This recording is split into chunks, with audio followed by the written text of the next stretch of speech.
അസ്സലാമു അലൈക്കും. ഓർമ്മയിലൊരു നിലാവിലേക്ക് എല്ലാ മാന്യ പ്രേക്ഷകർക്കും സ്വാഗതം. നാം റമളാനിൻ്റെ ഓരോ ദിനരാത്രങ്ങൾ കഴിഞ്ഞു പോവുകയാണ്. തീർച്ചയായിട്ടും സൂക്ഷ്മതയോടെ ജീവിക്കാൻ അല്ലാഹു സുബ്ഹാനഹു വ തആല എനിക്കും നിങ്ങൾക്കും അനുഗ്രഹം നൽകുമാറാകട്ടെ. ഇന്ന് ഞാൻ പറയാൻ ഉദ്ദേശിക്കുന്നത് ചില അത്ഭുതങ്ങളെ പറ്റിയൊക്കെയാണ്. വേറൊന്നുമല്ല, ജിബ്രാൻ പറഞ്ഞിട്ടുണ്ട്, അല്ലെങ്കിൽ നമ്മൾ ഖുർആനിൽ തന്നെ പറഞ്ഞിട്ടുണ്ട്, ഈസാ നബി അലൈഹിസ്സലാം ഒരുപാട് അത്ഭുതങ്ങൾ കാണിച്ചിട്ടുണ്ട്. അള്ളാഹുവിൻ്റെ നിർദ്ദേശപ്രകാരം. പക്ഷേ നബി സല്ലല്ലാഹു അലൈഹി വസല്ലം തന്നെ ഒരു അത്ഭുതമായിരുന്നു എന്നുള്ളതാണ്. അദ്ദേഹത്തെ വേദനിപ്പിച്ചവരോട് ക്ഷമിക്കാൻ അദ്ദേഹം പഠിപ്പിച്ചു. അദ്ദേഹത്തിനെ അവഗണിച്ചവരോടും അദ്ദേഹം നല്ല രീതിയിൽ പെരുമാറി.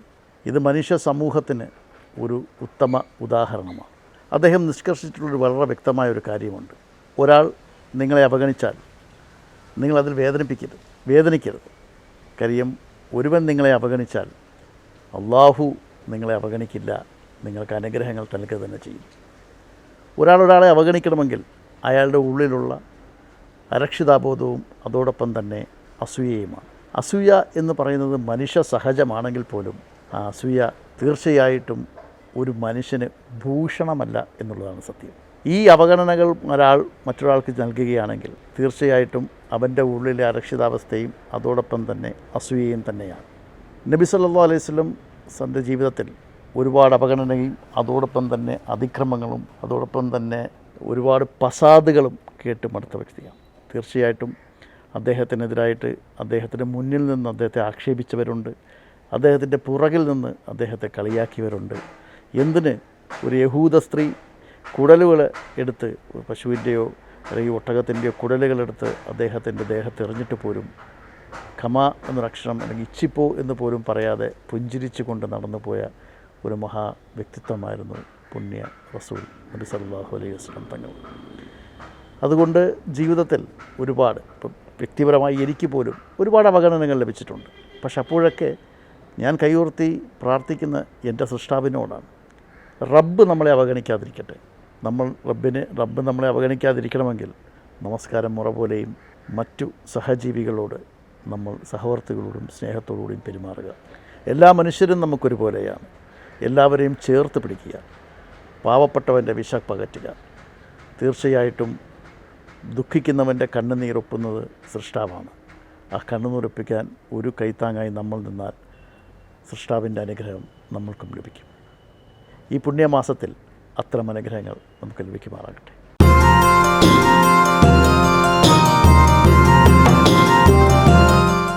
നമ്മളെപ്പോഴും താഴത്തേക്ക് നോക്കണമല്ലോ, കീഴ്പോട്ടാണ് നോക്കേണ്ടത്. അപ്പോൾ നമ്മളെപ്പോഴും മേലെ തന്നെയാണ്. അതുകൊണ്ടാണ് എല്ലാം നോമ്പ് പിടിക്കാൻ സുഖം ഗൾഫിൽ നിൽക്കാന്നൊരു ബുദ്ധിമുട്ട് അൽഹംദുലില്ലാ ഇപ്പോൾ അങ്ങനെ തോന്നിയിട്ടില്ല. ഇപ്പോൾ ഒരു സാഹചര്യത്തിൽ പക്ഷേ ബുദ്ധിമുട്ടുള്ള ആളുകളുണ്ടാവും. കാരണം ചിലപ്പോൾ 2 വർഷത്തിലേ പോകാൻ പറ്റുള്ളൂ, ലീവ് കിട്ടാത്ത ആളുകൾ, തീർച്ചയായും അങ്ങനെ കുറേ പേരുണ്ടല്ലോ. അസ്സലാമു അലൈക്കും. ഓർമ്മയിൽ ഒരു നിലാവിലെ ഇന്നത്തെ എപ്പിസോഡിൽ എന്നോടൊപ്പം വളരെ യങ്സ്റ്ററായ ഒരു ബിസിനസ്സുകാരനാണ്. റിയാദ് എന്ന മഹാനഗരത്തിൽ അറിയപ്പെടുന്ന ബിസിനസ്മാൻ ഫിറോസ്. ഒരുപാട് കാര്യങ്ങൾ ഈ ഓർമ്മയിൽ ഒരു നിലാവിൽ ഇന്ന് അദ്ദേഹത്തിന് പങ്കുവെക്കാനുണ്ട്. നമുക്ക് പ്രിയപ്പെട്ട ഫിറോസിനെ ഈ എപ്പിസോഡിലേക്ക് സ്വാഗതം ചെയ്യാം. അസ്സലാമു അലൈക്കും. വലൈക്കും സ്ലാം. എങ്ങനെയുണ്ട് ഫിറോസ്? റംസാൻ ഉഷാറായി പോകുന്നുണ്ട്. നോമ്പ് തുടങ്ങിയുള്ളൂ. നോമ്പ് വരുമ്പോൾ നമുക്കൊരു വലിയ സന്തോഷമല്ലേ? അല്ലേ? പണ്ടും അങ്ങനെയല്ലേ? ചെറുപ്പകാലത്ത് നോമ്പിൻ്റെ ഓർമ്മകളെന്ന് പറയുമ്പോൾ നിങ്ങളുടെ വീട്ടിൽ 8-9 മക്കളല്ലേ? അക്കാലത്തൊക്കെ മിക്ക വീടുകളിലും അങ്ങനെയൊക്കെ തന്നെ, പ്രത്യേകിച്ച് മലപ്പുറം ഭാഗത്തും. അപ്പോൾ 9 കുഞ്ഞു മക്കളും ചെറിയ മക്കളും വലിയ മക്കളൊക്കെ ആയിട്ട് പാപ്പയും ഉമ്മയും. അപ്പോൾ നമ്മൾ ആരംഭത്തിലും നമുക്ക് നോമ്പിനെ കുറിച്ചൊന്നും വലിയ ഐഡിയ ഒന്നും ഉണ്ടാവില്ല അല്ലേ? പിന്നെ വളരെ വിശ്വാസത്തിൻ്റെ ഭാഗമായിട്ട് വാപ്പ ഉമ്മയുടെ ഇതിലൂടെ അദ്ദേഹം ചോദിച്ചു, അങ്ങനെയുള്ളൊരു ഓർമ്മകൾ എന്താണ് ചെറുപ്പത്തിലെ? ആദ്യം നോമ്പിനെ കുറിച്ച് ഓർമ്മിക്കുമ്പോൾ എന്ത് പറയാൻ പറ്റും? ആദ്യം നോമ്പ് പിടിക്കുന്ന ഓർമ്മയുണ്ട് ഏത് ദിവസം ഒന്നും? എങ്ങനെയാണ്? ആദ്യ ദിവസം നമ്മൾ നോമ്പ് എടുക്കുമ്പോൾ പകുതി എടുത്താൽ മതി എന്ന് പറയും ഉമ്മ. അതെ. പിറ്റേ ദിവസം ഒന്നും എടുത്തപ്പോൾ ഒന്നായി, അങ്ങനെ പറഞ്ഞ് ആദ്യം ഒരു നോമ്പെടുത്തിട്ട് ചിലപ്പോൾ ഒരു ഗ്യാപ്പൊക്കെ തരും, അടുത്ത ദിവസം മോൻ എടുക്കണ്ട, അല്ലേ? മുമ്പ് വാപ്പയൊക്കെ ഭയങ്കര റിലീജിയസ് ആയിരുന്നു. അതെ, തീർച്ചയായും. അത് ഇപ്പോഴും തന്നെ. വാപ്പ എന്തായിരുന്നു ബിസിനസ്? വാപ്പ അവിടെ സാധാരണ ഒരു പല കച്ചവടക്കാരായിരുന്നു. വാപ്പ ഇപ്പോൾ ജീവിച്ചിട്ടുണ്ടോ? വാപ്പല്ല, വാപ്പ മരണപ്പെട്ട് എത്ര വർഷമായി? വാപ്പ 2001 മരണപ്പെട്ടു. 22 വർഷം, 23 വർഷമായി. നിങ്ങൾ ഈ നോമ്പിൻ്റെ, നമ്മളിപ്പോൾ ഈ നോമ്പിൻ്റെ കാര്യങ്ങൾ പറയുമ്പോഴേ, എൻ്റെ നാട് ആലുവയാണ്. അതുപോലെ ആയിരിക്കില്ല നിങ്ങളവിടെ. നിങ്ങൾ നോമ്പ് തുറന്നൊക്കെ പറഞ്ഞു കഴിഞ്ഞാൽ പലഹാരങ്ങളും, അതെ, മലപ്പുറം അല്ലേ, അതിഥി സൽക്കാരത്തിൽ മുൻപിൽ വെക്കുന്ന ആൾക്കാർ. അതെ, അതെ, അതെ. അപ്പം അങ്ങനെ ഞങ്ങൾ പഴയ കാലത്ത്, നമ്മൾ ചെറുപ്പകാലത്ത് പിന്നെ അത്ര ഒരു ഇപ്പോഴത്തെ മാതിരി അല്ലല്ലോ, വളരെ ഇതിലെത്തില്ലല്ലോ, വ്യത്യാസം ഉണ്ടാവും. വ്യത്യാസമുണ്ട്. പിന്നെ ഞങ്ങൾ കൂടുതലും പള്ളിയിൽ പോവും, പള്ളിയിൽ നോമ്പ് തുറക്കും. പിന്നെ അത് കഴിഞ്ഞിട്ട് തറാവിക്ക് പള്ളിയിൽ പോവും. തറാവി കഴിഞ്ഞിട്ട് എല്ലാവരും പിന്നെ എന്താ ചുക്കാപ്പി ഉണ്ട്, ചുക്കാപ്പി കുടിക്കും. അപ്പോൾ ആ ചുക്കാപ്പിക്കാണ് നമ്മൾ പോലെ. തറാവി നിസ്കരിക്കാനല്ല, ആ ചുക്കാപ്പി കുടിക്കാമെന്നില്ലാതൊക്കെയാണ് മെയിൻ. അതാ അങ്ങനെ ചെറുപ്പകാലത്ത്, വളരെ ചെറുപ്പകാലത്ത് അങ്ങനെയൊക്കെ ഒരു. പിന്നെ വീട്ടിൽ വന്നിട്ട് കുറച്ചു നേരം ഉറങ്ങിയിട്ട് ഒരു ഇടത്താഴത്തിന് എണീക്കൂലേ? വന്നൊരു ജീരാക്കഞ്ഞി എന്ന് പറഞ്ഞൊരു കഞ്ഞി, അത് ഉപ്പാക്ക് ഉണ്ടാക്കണം. ഉപ്പാക്ക് അത് ഉണ്ടാവും അടിയിൽ. ഇപ്പോഴത്തെ കാലത്ത് അതൊന്നുമില്ല. നോമ്പ് തുറ സമയത്ത് മറ്റേ തരിക്കഞ്ഞി ഉണ്ടാവും. തരിക്കഞ്ഞി ഓൾറെഡി ഉണ്ടാവും, എല്ലാ തരിക്കഞ്ഞി ഉണ്ടാവും. പിന്നെ നിങ്ങളുടെ അവിടുത്തെ ഒരു പലഹാരങ്ങളൊക്കെ ഒരു പ്രത്യേകത ഉണ്ടാവൂലേ? ഞങ്ങളവിടെ കോഴിക്കോട് തലശ്ശേരി ഭാഗത്താണ് കൂടുതൽ ഉള്ളത്. ഞങ്ങളെ ഭാഗത്ത് പിന്നെ ഒരു നോർമലിയാണ്. അപ്പോൾ ഞാൻ ചോദിക്കണേ, നോമ്പിൻ്റെ ഓർമ്മകൾ നമ്മൾ അങ്ങനെ നിൽക്കുമ്പോൾ തന്നെ ഇവിടുത്തെ പ്രവാസികളെ കുറിച്ച് പറയുമ്പോൾ ഇവിടുത്തെ ഇഫ്താർ വിരുന്നുകൾക്കൊക്കെ ശരിക്കും പറഞ്ഞു കഴിഞ്ഞാൽ അന്തമില്ലാത്ത ഇഫ്താർ വിരുന്നാണ് ഗൾഫിലെ. അതിനെക്കുറിച്ചൊന്ന് പറയാം. ഇവിടെ നോമ്പ് ഇവിടെ ഇപ്പം എൻ്റെ ഒരു അനുഭവം വെച്ചാൽ നമ്മൾ നോമ്പിന് നമ്മൾ നാട്ടിലേക്ക് കഴിഞ്ഞും പോകാറില്ല. നോമ്പിന് ഇവിടെ സുഖം. കാരണം വെച്ചാൽ നമ്മൾ സുബഹിസ്കാരം ഫജ്ർസ്കാരം കഴിഞ്ഞ് കഴിഞ്ഞാൽ ഉറക്കം ഉച്ചൻ്റെ ശേഷം എണീക്കുള്ളൂ. ബാങ്ക് കൊടുത്താൽ എണീക്കുള്ളൂ. അപ്പോൾ അതിൽ ഉറക്കം. പിന്നെ അത് കഴിഞ്ഞ് റൂട്ടിൽ പോയി കഴിഞ്ഞ് അരുബിയായി. നാട്ടിൽ നമ്മൾ കാലത്ത് എണീക്കാണല്ലോ, 7 മണിക്ക് എണീക്കും. പിന്നെ വൈകുന്നേരം വരെ നമുക്ക് അതിൻ്റെ ഒരു ബുദ്ധിമുട്ടറിയാം. അതുകൊണ്ടാണ് എല്ലാം നോമ്പ് പിടിക്കാൻ സുഖം ഗൾഫിലാണ്. ഗൾഫിലാണ് അല്ലേ? നോമ്പിന് നമ്മൾ ഇവിടെ നിൽക്കാനാണ്. പിന്നെ കാലാവസ്ഥൻ്റെ മാറ്റം, പിന്നെ വീട്ടിലാണെങ്കിലും ഡ്യൂട്ടിയിലാണെങ്കിലും AC ഉണ്ടായതുകൊണ്ട് അതിൻ്റെ നമുക്കൊരു ക്ഷീണം. അപ്പം അങ്ങനെ സൗദിയിലായോ ഇവിടെ വിദേശത്ത് നിൽക്കാനാണ്, പ്രവാസിയായി നിൽക്കുമ്പോഴാണ് നോമ്പ് നോക്കാം. ഇവിടെ വലിയ ഇഫ്താർ വിരുന്നുകളൊക്കെ ഉണ്ട്. ഞങ്ങൾക്ക് നാളെ പരിപാടി ഉണ്ട്. നാളെ പെരുന്തൽമണ്ണ കൂട്ടായ്മൻ്റെ പരിപാടി ഉണ്ട്. അതിന് ഞങ്ങൾ നമ്മുടെ നാട്ടിലും ഇപ്പോൾ ഇഫ്താർ വിരുന്നുകളുണ്ട്. പക്ഷേ എന്നാലും ആദ്യമായിട്ട് ഇഫ്താർ വിരുന്നുകൾ തുടങ്ങിയത് ഗൾഫിലാണ്. ഇഫ്താർ വിരുന്നുണ്ട്. നാളെ 10, 200, 250 ആൾ പങ്കെടുക്കുന്ന പരിപാടിയാണ്. ഞങ്ങൾ പെരുന്തൽമണ്ണ ഏരിയൻ്റെ പരിപാടിയാണ്. നോമ്പ് തുടക്കത്തിലാണ് ഒരു ഇഫ്താർ വിരുന്ന്, പിന്നാണ് കഴിഞ്ഞ പകുതി കഴിഞ്ഞ ഇഫ്താർ വിരുന്ന് തന്നെ. അതെ, അതെ. ഞങ്ങൾ ഫസ്റ്റത്തെ വീക്കിൽ ഉണ്ടാക്കാമെന്നില്ല, അത് തന്നെ പ്ലാൻ ചെയ്തിരുന്നു, ഫസ്റ്റ് വെള്ളിയാഴ്ച തന്നെ. അപ്പോൾ അങ്ങനെയൊക്കെ. കുടുംബങ്ങൾ ഇവിടെ വേറെ ആരൊക്കെ ഉള്ളത്? എങ്ങനെയാണ് ഗൾഫിൽ എത്തണേ? ഇത് ഈ ഗൾഫിലോട്ട് വരാൻ ടെൻഡൻസി വീട്ടിൽ നിന്ന് ആരെങ്കിലും? അല്ല, നമ്മളെ ബ്രദേഴ്സൊക്കെ ഇവിടെ തന്നെ ആയിരുന്നു. വലിയ ജ്യേഷ്ഠൻ 10-15 വർഷമായിട്ട് ഇവിടെ തന്നെ ആയിരുന്നു. പിന്നെ അതിൻ്റെ എല്ലാ ജ്യേഷ്ഠന്മാരും ഇവിടെ തന്നെ ആയിരുന്നു. എൻ്റെ ചെറിയ ജ്യേഷ്ഠൻ എന്നെ കൂടുന്നത് 3 ജ്യേഷ്ഠന്മാരും. എല്ലാവരും ഇവിടെ 4 ആൾ ഇവിടെ തന്നെ ആയിരുന്നു. അപ്പോൾ ചെറിയ ജ്യേഷ്ഠനാണ് ഇപ്പം എന്നെ ഇങ്ങോട്ട് കൂടുന്നത്, ഫസ്റ്റ് കൂടുന്നത്. ആ ജ്യേഷ്ഠ പേരെന്താ? ഗഫൂർ. ആ ജ്യേഷ്ഠൻ ഉണ്ട് എപ്പോഴും? അപ്പോൾ ഉണ്ട്, ഇവിടെ ഉണ്ട്, റിയാദ് തന്നെ ഉണ്ട്. അദ്ദേഹം എന്ത് ചെയ്യണു? ബിസിനസ് തന്നെയാണ്. ജ്യേഷ്ഠൻ്റെ ഷോപ്പിലൊക്കെയാണ് ഞാൻ വന്നിട്ടുള്ളത്. ജ്യേഷ്ഠൻ്റെ കൂടെ 2 വർഷം നമ്മൾ ക്ലീനിങ് മെറ്റീരിയൽസ് ആയിരുന്നു. ക്ലീനിങ് മെറ്റീരിയൽസ്, പ്ലാസ്റ്റിക്കിൻ്റെ ഒക്കെ ഐറ്റംസ്. പിന്നെ അവൻ്റെ കൂടെ ആയിരുന്നു 2 വർഷം 2.5 വർഷം അവൻ്റെ കൂടെ തന്നെ ആയിരുന്നു. പിന്നെ അങ്ങനെ ഞാൻ സ്വന്തമായിട്ട് ഇങ്ങനെ പഠിച്ചു. ഭാഷയൊക്കെ ഇങ്ങനെ പഠിച്ചു. അങ്ങനെയൊക്കെയാണ് ഉണ്ടായത്. പിന്നെ സ്വന്തമായിട്ട് തുടങ്ങി. സ്വന്തമായിട്ട്. ഇപ്പോൾ പിന്നെ നമ്മൾ ഇൻവെസ്റ്റ് ലൈസൻസ് ഒക്കെ എടുത്ത് നമ്മൾ പേര് തന്നെയാണ് ഉള്ളത്. ഇപ്പോഴത്തെ ബിസിനസ്സിൻ്റെ ഒരു രീതിയും കാര്യങ്ങളൊക്കെ ഒന്ന് പ്രേക്ഷകർക്ക് വേണ്ടി പങ്കുവെക്കാമോ?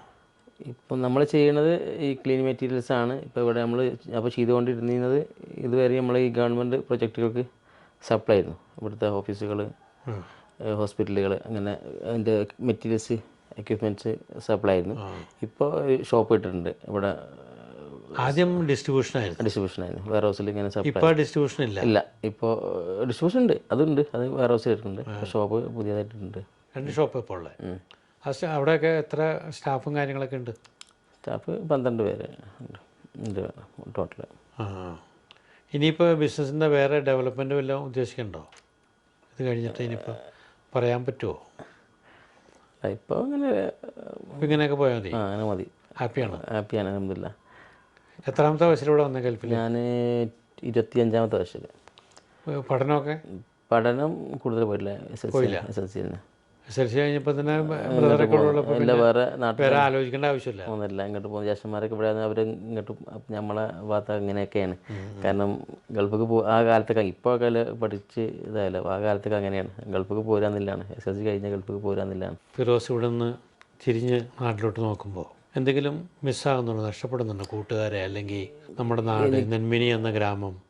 അങ്ങനെയുണ്ട്. അങ്ങനെ ഗ്രാമങ്ങൾ, നമ്മുടെ നാട്ടിലത്തെ ഓരോരോ പുരോഗതികൾ, അല്ലെങ്കിൽ നാട്ടിലത്തെ ഓരോ മരണങ്ങൾ, കല്യാണങ്ങൾ, അല്ലെങ്കിൽ നമ്മളെ ഫ്രണ്ട്സായിട്ടിരിപ്പോൾ അതൊക്കെ നഷ്ടമുണ്ട്. പക്ഷേ ഫാമിലി ആയിട്ടില്ല നഷ്ടപ്പെട്ടിട്ടില്ല. അവിടെ ഉണ്ട്, കൂടെ ആയിട്ടുണ്ട്. 2 വർഷമൊക്കെ കല്യാണം കഴിഞ്ഞിട്ട് ഞാൻ വീട്ടിൽ നിന്നിട്ടുള്ളൂ.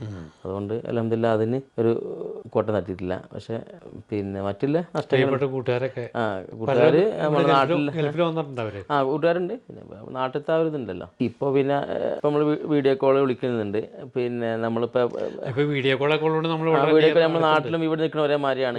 പിന്നെ നമ്മളിപ്പോൾ എപ്പോഴും അങ്ങോട്ട് പോക്കും വരവും ആയതുകൊണ്ട് നമുക്ക് ഗൾഫിൽ നിൽക്കാമെന്നുള്ളൊരു ബുദ്ധിമുട്ട് വരുന്നില്ല. ഇപ്പോൾ ഫ്ലൈറ്റുകൾ ഇഷ്ടം പോലെ ഉണ്ട്. പഴയ കാലത്ത് നമ്മൾ കത്ത്, ഇപ്പോൾ ഞാൻ ഫസ്റ്റ് വരുന്ന സമയത്തൊക്കെ കത്ത് എഴുതായിരുന്നു. അത് ഇപ്പോൾ കത്ത് എഴുത്തും അങ്ങനെ പരിപാടി ഒന്നുമില്ലല്ലോ. കത്തൊന്നുമില്ല. ഇപ്പോൾ വിളിക്കുക, ഇപ്പോൾ വേണം തോന്നാ ഇപ്പോൾ പോവുക വരിക, അങ്ങനെയൊക്കെയല്ലേ സംവിധാനങ്ങൾ. അങ്ങനെ അപ്പോൾ ഒരു പ്രവാസത്തിൽ നിൽക്കാമെന്നുള്ളൊരു ബുദ്ധിമുട്ട് അൽഹംദുലില്ലാ ഇപ്പോൾ അങ്ങനെ തോന്നിയിട്ടില്ല ഇപ്പോൾ ഒരു സാഹചര്യത്തിൽ. പക്ഷേ ബുദ്ധിമുട്ടുള്ള ആളുകളുണ്ടാവും. കാരണം വെച്ചാൽ 2 വർഷത്തിലേ പോകാൻ പറ്റുള്ളൂ. ലീവ് കിട്ടാത്ത ആളുകൾ അവർ തീർച്ചയായും അങ്ങനെ കുറേ പേരുണ്ടല്ലോ. റിയാദ് നഗരത്തെ കുറിച്ചിട്ട് ഇവിടെ സേഫാണ്. സേഫ് മീൻസ് ഉദ്ദേശിച്ചാൽ ബിസിനസ് ചെയ്യാൻ എനിക്ക് തോന്നിയത് സൗദിയാണ് എനിക്ക് തോന്നിയത്. കാരണം എനിക്ക് അങ്ങനെ നമുക്ക് അനുഭവമാണ്. ദുബായിൽ നമ്മൾ കമ്പനിയൊക്കെ ഉണ്ട്, പക്ഷെ നമുക്ക് അവിടെ ഒരു ഇപ്പോഴും ധൈര്യം കിട്ടുന്നില്ല. നമുക്ക് അവിടെ അതും മാത്രമല്ല, പിന്നെ ഇവിടെ നമുക്ക് ഒരു എക്സ്പെൻസ് കുറവായിട്ട് തോന്നിയത്. ഇവിടെ നമുക്ക് മറ്റുള്ള കൺട്രി വെച്ച് നോക്കുമ്പോൾ എക്സ്പെൻസ് കുറവാണ് ഇവിടെ. നമ്മൾ ദുബായ്, ഖത്തർ ഒക്കെ വെച്ച് നോക്കുമ്പോൾ എക്സ്പെൻസ് പൊതുവേ കുറവാണ്. ഇൻവെസ്റ്റ്മെന്റ് അതല്ല, ഇൻവെസ്റ്റ് നമ്മൾ ജീവിതശൈലി എക്സ്പെൻസ്. ഇപ്പോൾ നമുക്ക് ഒരു ഫ്ലാറ്റിൻ്റെ വാടക, അതല്ലെങ്കിൽ നമുക്ക് മറ്റുള്ള എക്സ്പെൻസുകളൊക്കെ ഉണ്ടാവുമല്ലോ. ഇപ്പോൾ സ്കൂളിൻ്റെ ഫീ ആയിക്കോട്ടെ, നമുക്ക് കുട്ടികളെ സ്കൂളിലെ ഫീ ഒക്കെ ഇവിടെയാണ് കുറവുള്ളത്. ഫ്ലാറ്റിൻ്റെ ഇപ്പോൾ ഇവിടെ ഇപ്പോൾ നമ്മൾ ഈ ഫ്ലാറ്റിന് ഒക്കെ നിൽക്കുമ്പോൾ ദുബായിലാണെങ്കിൽ നല്ലൊരു സംഖ്യ കൊടുക്കേണ്ടത്. ഇതിൻ്റെ ഇരട്ടി കൊടുത്തിട്ട് മതിയാവില്ല. ബഹ്റിനുമൊക്കെ വളരെ എക്സ്പെൻസീവ് ആണ്. ബഹ്റൈന് ഞാൻ പോയി വന്നിട്ടുള്ളൂ. പക്ഷേ ഇവിടെ ആണ് ഞാൻ ജസ്റ്റ് ഒന്ന് പോയി വന്നിട്ടുള്ളൂ. പക്ഷേ ദുബായിൽ നിൽക്കാൻ സുഖം അവിടെ തന്നെയാണ്, താമസിക്കാനും നമുക്ക് ബിസിനസ് ചെയ്യാൻ എനിക്ക് തോന്നിയത്.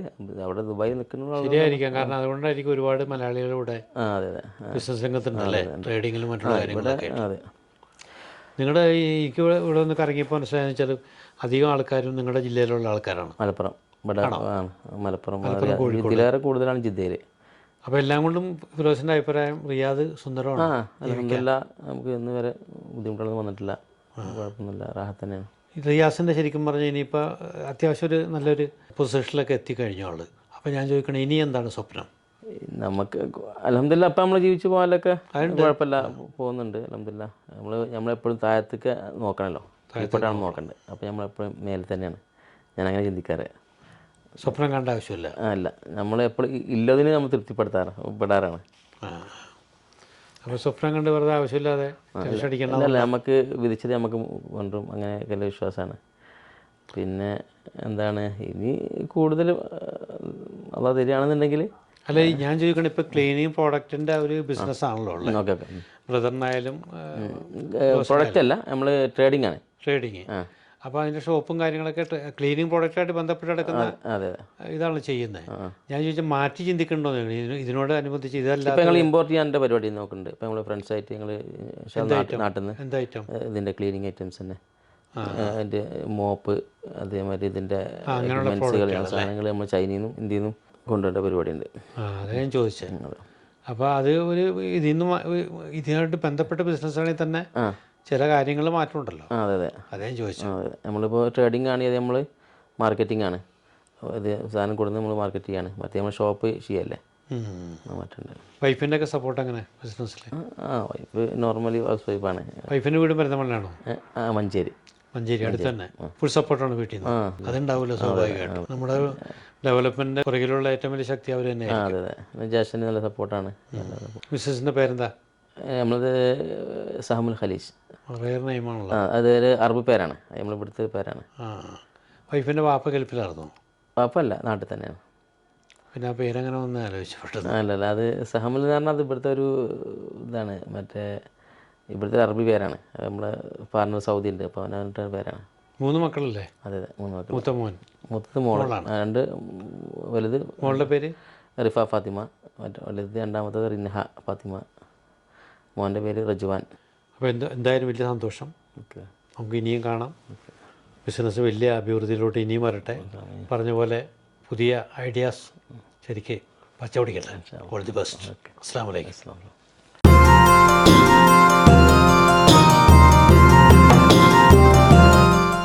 ആര് വന്നാലും ഏത് വ്യക്തി എന്ത് പ്രശ്നമായിട്ട് വന്നാലും എൻ്റെ ജോലിയേക്കാളുപരി അവരുടെ കാര്യത്തിലേക്ക് എന്നാലാവോളം ഞാൻ ഇടപെടും. 13ാമത്തെ കൊല്ലം നാട്ടിൽ പോയപ്പോഴും എനിക്ക് തുണിയില്ലാതെ വസ്ത്രമില്ലാതെ കൂട്ടുകാരൻ്റെ വസ്ത്രം കടം വാങ്ങിച്ചുകൊണ്ടാണ് പോയത്. മുഹമ്മദ് നബി പറഞ്ഞത് ക്ഷമയാണ് എൻ്റെ പുതപ്പ്. അതില്ലാതെ പറ്റത്തില്ല. ഇപ്പോഴത്തെ കുഞ്ഞുങ്ങൾക്ക് ഇപ്പോഴത്തെ തലമുറയ്ക്ക് അതില്ല. അസ്സലാമു അലൈക്കും. പ്രിയപ്പെട്ടവർക്ക് നമസ്കാരം. ഓർമ്മയിൽ ഒരു നിലാവ് എന്ന പരിപാടിയുടെ ഇന്നത്തെ എപ്പിസോഡ് റിയാദിൽ നിന്നും എന്നോടൊപ്പമുള്ള അതിഥി ഒരുപാട് ജീവിതാനുഭവങ്ങളുള്ള ആലപ്പുഴ ജില്ലക്കാരനായ ഒരു പ്രവാസിയാണ്. വ്യക്തമായ നിലപാടുള്ള രാജൻ ഡാനിയൽ. ഇവിടെ 31 വർഷക്കാലമായി പ്രവാസിയായി ജീവിക്കുന്ന, ഒട്ടേറെ മേഖലകളിൽ ബിസിനസ് വ്യാപാരം നടത്തുന്ന പ്രിയപ്പെട്ട രാജൻ ഡാനിയലെ വളരെ ആദരവോടെ സ്നേഹത്തോടെ നമുക്ക് ഇന്നത്തെ എപ്പിസോഡിലേക്ക് സ്വാഗതം ചെയ്യാം. നമസ്കാരം. ഒരുപാട് ജീവിതാനുഭവങ്ങളുള്ള ആളാണ് രാജൻ ഡാനിയൽ. അപ്പോൾ സ്വാഭാവികമായിട്ടും നമ്മുടെ നാട്ടിലോട്ട് നോക്കുമ്പോൾ നമ്മുടെ രാഷ്ട്രീയക്കാരെ എങ്ങനെ നോക്കി കാണുന്നു? നമ്മുടെ നാട്ടിലെ രാഷ്ട്രീയ വർഗീയത്തിന് ഇന്ത്യൻ ജനാധിപത്യത്തെ സംരക്ഷിക്കുന്നതിന് വർഗീയ ശക്തികളുടെ കടന്നുകയറ്റം വളരെ മതം കയറിയിരിക്കുക. ഇപ്പോൾ ഇന്ത്യയിലെ ജനങ്ങളുടെ വിഷയങ്ങളെ ചർച്ച ചെയ്യപ്പെടേണ്ട വിഷയങ്ങളൊന്നും ആരും ചർച്ച ചെയ്യുന്നില്ല.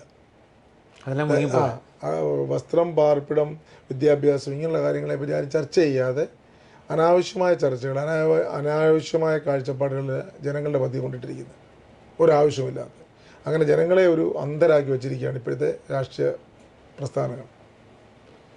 വർഗീയത്തിൻ്റെ പേരിൽ ചേരി വരും. പിന്നെ ഇന്ത്യയെ സംബന്ധിച്ച് നോക്കിക്കഴിഞ്ഞാൽ 140 കോടി ജനങ്ങളുണ്ടെങ്കിൽ 100 കോടിക്കണക്കിന് സംസ്കാരവും ഭാഷയും ഓരോ 10 കിലോമീറ്റർ കഴിയുമ്പോഴും ഭാഷയിൽ, വസ്ത്രത്തിൽ, ഭക്ഷണത്തിൽ ഒക്കെ മാറ്റമുള്ള വൈരുദ്ധ്യങ്ങളുടെ ഒരു എങ്ങുമില്ല. ഇപ്പം അങ്ങനത്തെ ഒരു രാഷ്ട്രം പ്രത്യേക ഒരു ചേരുവ ഉണ്ടാക്കി കൊണ്ടുപോകാന്ന് പറഞ്ഞാൽ വളരെ സങ്കടമാണ് കാണുന്നത്. അത് മറ്റുള്ള രാഷ്ട്രങ്ങൾ, അനേക രാഷ്ട്രങ്ങളുണ്ട്. ഇറാഖ്, ഇറാന്, അഫ്ഗാനിസ്ഥാന്, ഈ രാഷ്ട്രങ്ങളുടെ യമന്. ഇപ്പം ഈ രാഷ്ട്രങ്ങളുടെയൊക്കെ അധപ്പതനത്തിന് കാരണം വർഗീയ ചിന്താഗതിയാണ്. അപ്പോൾ എനിക്ക് പറയാനുള്ളത്, വർഗീയമായി ആര് ചിന്തിച്ചു കഴിഞ്ഞാലും അത് നാശത്തിലേ പോകത്തുള്ളൂ. പിന്നെ ഒരാൾക്ക് ആരെയും എന്നും ഒരു കാലത്തും അടിച്ചമർത്താൻ പറ്റില്ല.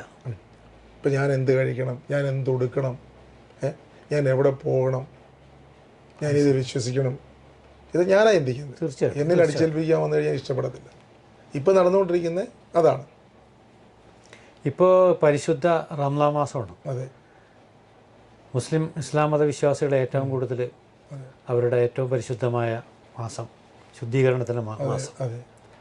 ഇവിടെ ഒരുപാട് അങ്ങനെയുള്ളവരുമായിട്ട് ഇടവഴി ജീവിക്കുന്ന ഒരു ജീവിതമായിരിക്കും. അതെ അതെ.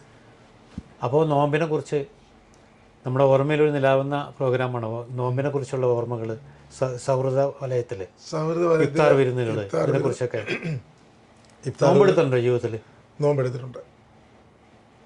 എൻ്റെ പല സുഹൃത്തുക്കളും, എൻ്റെ ഈ ഇസ്ലാം മത വിശ്വാസികളല്ലാത്ത ഒരുപാട് കൂട്ടുകാരെ നോമ്പെടുക്കണം. ഈ റംസാൻ മാസത്തിലല്ല, അല്ലാതെ തന്നെ ഞാൻ വിശ്വസിക്കുന്ന ഒരു വിശ്വാസ പ്രമാണമുണ്ട്.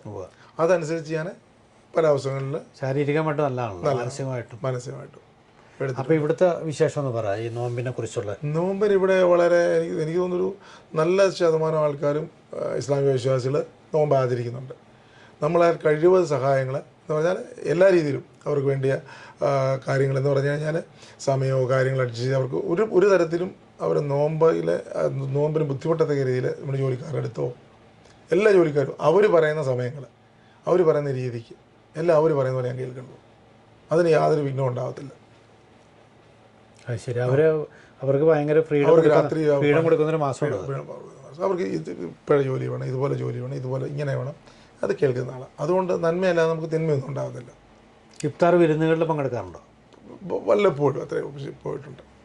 നാട്ടിൽ ചെറുപ്പകാലത്ത് മുസ്ലിം സുഹൃത്തുക്കളുണ്ടായിരുന്നു നോമ്പിനെ കുറിച്ചുള്ള ഓർമ്മകൾ? ഇല്ലില്ല, ഞങ്ങളുടെ അടിയില്ല മുസ്ലിം ഇല്ല. ഇവിടെ വന്നിട്ട്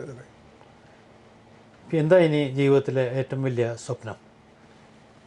എനിക്ക് എൻ്റെ പേഴ്സണലായിട്ട് പറഞ്ഞു കഴിഞ്ഞാൽ പ്രത്യേകിച്ച് എനിക്ക് എൻ്റെ ഈ മോളായിരുന്നു. അവിടെ വിവാഹം കഴിഞ്ഞു. മോളുടെ പേരെന്താ? മോളുടെ പേര് റോസ്ലിൻ. റോസ്ലിൻ എന്ത് ചെയ്യുന്നു? അവൾ എറണാകുളം മെഡിക്കൽ കോളേജിൽ, എറണാകുളം കോലഞ്ചേരി മെഡിക്കൽ കോളേജിൽ ഡോക്ടറാണ്. അവർക്ക് 3 കുട്ടികളുണ്ട്. സണ്ണിലോ നാട്ടിൽ ബിസിനസ്സാണ്. ഇവിടെ വന്നും പോയിരിക്കുന്നു. സണ്ണിലോടെ പേരെന്താ? Melton Xavier. കുഞ്ഞുങ്ങളുടെ പേരെന്താ?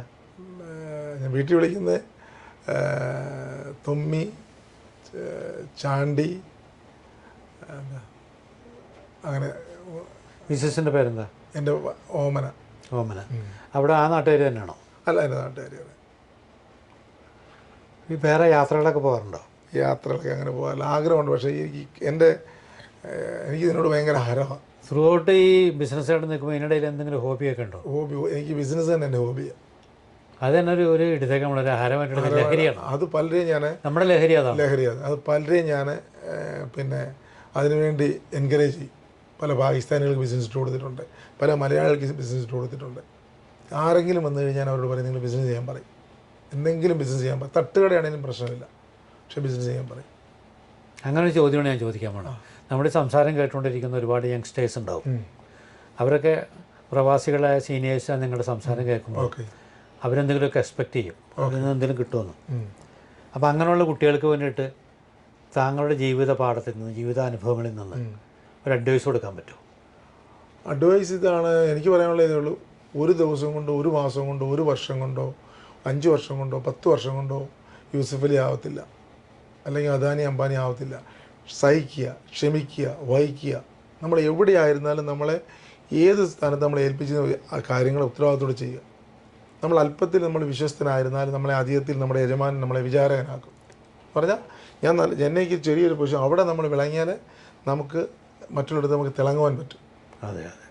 പിന്നെ നമ്മളെപ്പോഴും പോസിറ്റീവായിട്ട് ചിന്തിക്കുക, നെഗറ്റീവായിട്ട് ചിന്തിക്കാതിരിക്കാൻ പാടില്ല. എനിക്കെന്താ ഇങ്ങനെ പറ്റിയത്. പിന്നെ പ്രശ്നങ്ങളെ കണ്ടിട്ട് ഞാൻ ഈ പ്രശ്നങ്ങൾ ഞാൻ എന്ത് ചെയ്യും വരണ്ടോടരുത്. ഇപ്പം ഞാൻ ഈ കൂടുതലായിട്ട് ഞാൻ എൻ്റെ ബൈബിളൊക്കെ വായിക്കുന്ന ആളാണ്. അപ്പോൾ അതിൽ നിന്ന് കുറേ കാര്യങ്ങളെ ഉൾക്കൊള്ളാറുണ്ട്. ഇപ്പം നമുക്കെപ്പോഴും പ്രശ്നങ്ങളുണ്ടെങ്കിൽ അതിന് പരിഹാരമുണ്ട്. ഇപ്പോൾ ഏതെങ്കിലും ഒരു കമ്പനിക്കാർ പൂട്ട് തന്നെ മാർക്കറ്റിൽ വിൽക്കത്തില്ല. കീ 100% കീ ഉണ്ട്. അപ്പം നമുക്ക് പ്രോബ്ലംസ് ഉണ്ടെങ്കിൽ അതിന് സൊല്യൂഷനും ഉണ്ട്. നമ്മൾ വായിക്കുന്ന നിഘണ്ടുവിനകത്തിൽ പ്രോബ്ലം എന്നൊരു വാക്കുണ്ടെങ്കിൽ സൊല്യൂഷൻ ഒരു വാക്കുമുണ്ട്. പക്ഷേ പലരും ഇത് അറിയാതാണ്, അജ്ഞനായിട്ടാണ് ചെറിയ വിഷയങ്ങളൊക്കെ വരുന്നുണ്ടെങ്കിൽ അവിടെ തകർന്നു പോയിട്ട് ചെറിയ ചില്ലി വിഷയത്തിൻ്റെ മേലിൽ ആത്മഹത്യയിലോ ഒരുപാട് കാര്യങ്ങളുണ്ട്. ശരിയാണ്. ഞാനിവിടെ 9 കൊല്ലം നിന്ന് 6 കൊല്ലം 7 കൊല്ലം കഴിഞ്ഞ് നാട്ടിൽ പോയി. പിന്നെ 5 കൊല്ലം കഴിഞ്ഞ് നാട്ടിൽ പോയി. 13ാമത്തെ കൊല്ലം നാട്ടിൽ പോയപ്പോഴും എനിക്ക് തുണിയില്ലാതെ, വസ്ത്രമില്ലാതെ, കൂട്ടുകാരൻ്റെ വസ്ത്രം കടം വാങ്ങിച്ചുകൊണ്ടാണ് പോയത്. പക്ഷേ ഇതൊന്നും ഞാൻ എൻ്റെ കുടുംബത്തോട് പറഞ്ഞിട്ടില്ല, എൻ്റെ മകളോട്, എൻ്റെ ഭാര്യയോട് പറഞ്ഞിട്ടില്ല. ക്ഷമയോടെ കാത്തിരുന്നു. അപ്പം നമുക്കൊരു സമയം വന്നപ്പോൾ നമ്മുടെ അവസ്ഥകൾ മാറി. മുഹമ്മദ് നബി പറഞ്ഞല്ലോ, ക്ഷമയാണ് എൻ്റെ പുതപ്പ്. അതില്ലാതെ പറ്റത്തില്ല. ഇപ്പോഴത്തെ കുഞ്ഞുങ്ങൾക്ക്, ഇപ്പോഴത്തെ തലമുറയ്ക്ക് അതില്ല. എന്തായാലും വലിയ സന്തോഷം. ഈ അഭിമുഖം ശരിക്കും പറഞ്ഞാൽ കേട്ട് ഇരിക്കുന്നവർക്ക് ഒരുപാട് അറിവ് നൽകുന്ന ഒരു കാര്യമായിരുന്നു. വളരെ തിരക്കുള്ള ആളാണ്. ഇവിടെ ഒരുപാട് പണിയെടുക്കുന്ന, പണിയൊക്കെ നിർത്തിയിട്ട് അതിൻ്റെ ശബ്ദമൊക്കെ നമ്മൾ മാറ്റി നിർത്തിയിട്ടാണ് ഈ അഭിമുഖത്തോട്ട് കടന്നത്. അപ്പോൾ ഇത്ര തിരക്ക് പിടിച്ച ജീവിതത്തിനിടയിൽ ഞങ്ങൾക്ക് വേണ്ടിയിട്ട് ഇത്രയും സമയം ആര് വന്നാലും, ഏത് വ്യക്തി എന്ത് പ്രശ്നമായിട്ട് വന്നാലും എൻ്റെ ജോലിയേക്കാളുപരി അവരുടെ കാര്യത്തിലൊക്കെ എന്നാലാവോളം ഞാൻ ഇടപെടും. ഗ്രേറ്റ്. അതിന് പാകിസ്ഥാനികളെ, ബംഗാളികളെ, ഇവിടെ ആരും ഏരിയ മൊത്തം ചോദിക്കും. ഞാൻ ഇട്ട് കൊടുത്ത ഒരു 5-6 കമ്പനി ഇവിടെ ഉണ്ട്. ഏത് ആവശ്യങ്ങളും പാകിസ്ഥാനികളും ബംഗാളികളും എൻ്റെ അടുത്ത് വരും. എന്നെ ഭയങ്കര വിശ്വാസമാണ്. വീട്ടിൽ പോലും വെച്ചേക്കാൻ പറ്റാത്ത പോലെ പൈസ ഉണ്ടെങ്കിൽ കൊണ്ട് രാജുവിനെ ഏൽപ്പിക്കും, രാജുവിനെ കൊടുക്കാൻ പറയും. അത്ര വിശ്വാസം 50,000. ഒരു മലയാളി സുഹൃത്ത് ഏകദേശം 1 കോടി രൂപ വരെ എന്നെ പിടിക്കാൻ തന്നിട്ടുണ്ട്. എൻ്റെ പിടിക്കാൻ തന്നിട്ടുണ്ട്. ഇന്ത്യൻ റുപ്പീസ് ഏകദേശം 1 കോടിയിൽ പരം വരും. വീട്ടിൽ രാജുവിൻ്റെ വെച്ചത്, അച്ഛൻ്റെ വെച്ചത്. പിന്നെ ഏത് കാര്യങ്ങളും വന്ന് എന്നോട് തുറന്ന് പറയാനുള്ളൊരു പ്ലാറ്റ്ഫോം എന്നിലുണ്ട്. എനിക്ക് എൻ്റെ പ്രായത്തിനനുസരിച്ചുള്ള ഞാൻ പിള്ളേരെ, കുഞ്ഞുങ്ങളുടെ ആൾക്കാരോട് സംസാരിക്കുന്നത്, ഇടപെടുന്നത്.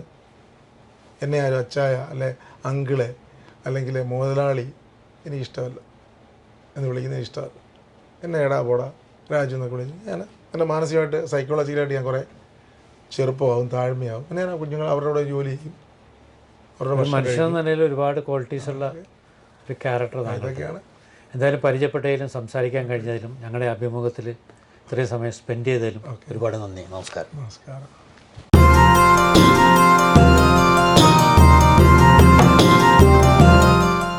ഓർമ്മയുടെ ഒരു നിലാവിലെ ഈ എപ്പിസോഡ് ഇവിടെ പൂർണ്ണമാവുകയാണ്. മറ്റൊരു എപ്പിസോഡുമായി ഞാൻ നാളെ നിങ്ങളുടെ മുന്നിലെത്തും ഇൻഷാ അല്ലാഹ്. അതുവരേക്കും അസ്സലാമു അലൈക്കും.